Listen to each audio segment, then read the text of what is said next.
Hi, I'm Seamless, and today is Saturday, which means it's time for a new basic terminology video. And today we're going to be talking about something that is actually pretty simple versus something that sounds simple and ends up being complicated. This one is all about frequency.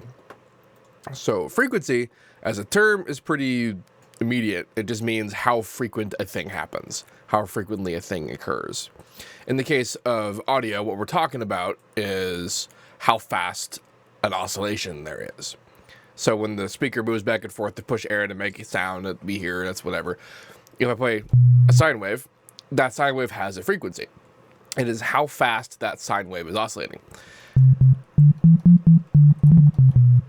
And in the case of this oscillation, this is measured, well, frequency in general is measured in hertz. And hertz, all that hertz means is essentially like 1 hertz, a frequency of 1 hertz would be a thing that happens one time a second. Frequency of 50 hertz means a thing that happens 50 times a second. This particular sine wave has a frequency of 150 hertz, which means that in order for that sine wave to occur that fast, first to hear it at that pitch, it is oscillating 150 times a second. In the case of a waveform, what this means is that it goes through the entire period. So it goes up, it goes down, and that's the end of that. That's one whole oscillation, which means that that whole thing happens 150 times a second to make that particular sound. So that's all well and good for sine waves, but let's talk about something a bit more complicated than a sine wave. The old saw wave. So a saw wave, as you can see, has a lot more going on in the frequency world than just a sine wave. Now the thing is that the saw wave is still oscillating at 150 times a second. The fundamental tone you can still see is there. It's like 147 or whatever, but the there's extra harmonics and stuff like that, which means there's extra frequencies. There's more frequency activity. Fun thing about those harmonics is that if we were to isolate them,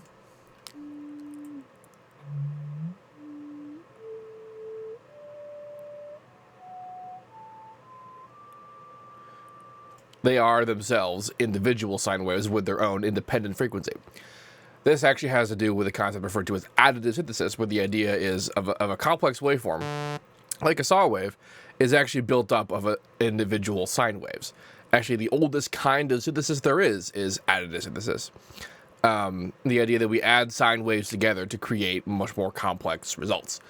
And this is what's going on with the saw that we have going on here. And all those harmonics have their own individual frequency and individual measurements, and you can see, where they are in this particular, what's referred to as spectral analysis, where we can see frequency activity presented in a visual method. In the case of this, when you hear people talking about frequency, they usually say things like high frequency, low frequency, mid-range frequencies, that kind of thing. What they're referred to is really just their position on an analyzer like this. So we have high frequency, low frequency, mid frequency, and that kind of thing. When people talk about like, oh, you have to move the frequencies around, or it's like, what are the frequencies doing, that kind of stuff, they're mostly referring to sort of the information you get from a visual analyzer like this. There are lots of different kinds of visual analysis. This is just the one that's built into FL, and the one that I'm particularly used to, so I use it a lot. But that's there's other methods as well. Particularly popular one is referred to as span.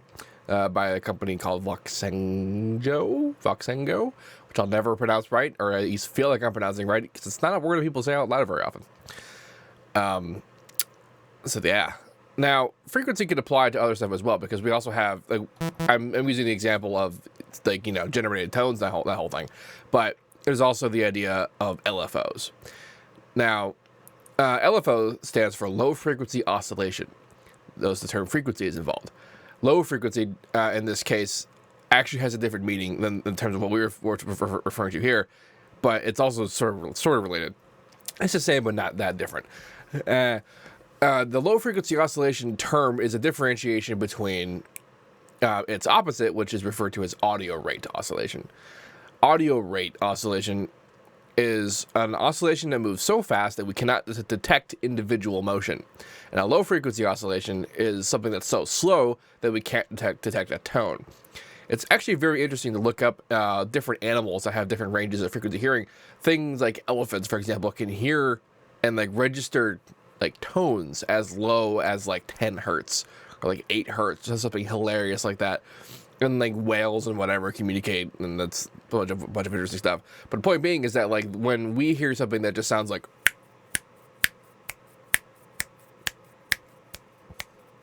that's like 2 hertz. That's not really fast enough to be anything anywhere. But like we hear that as an individual thing.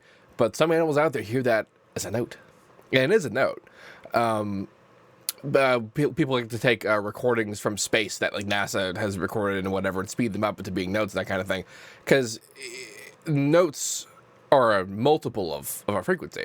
We talk about A440 a lot.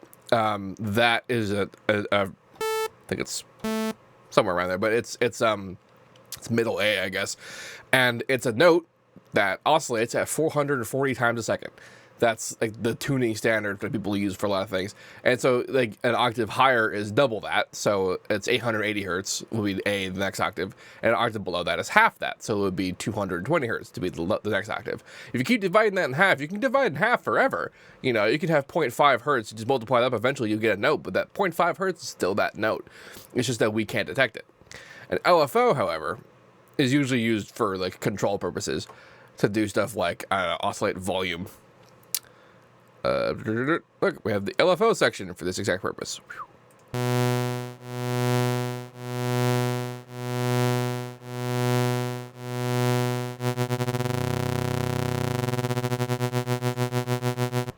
You know that we can almost get it fast enough to the point where it starts to sound like a note, and that's when you do that is referred to as audio rate modulation.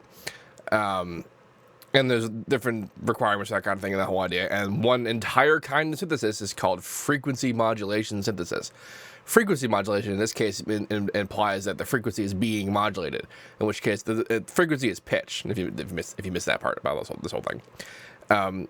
The frequency itself is being modulated, which can happen very slowly, or very, very, very fast.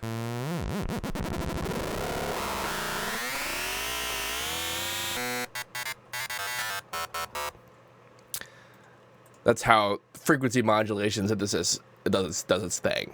Is that it modulates pitch at audio rate to generate new tones, and that whole idea.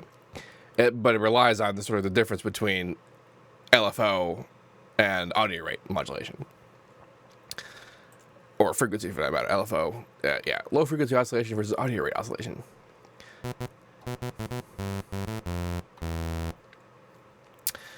Is that all the important stuff about frequency?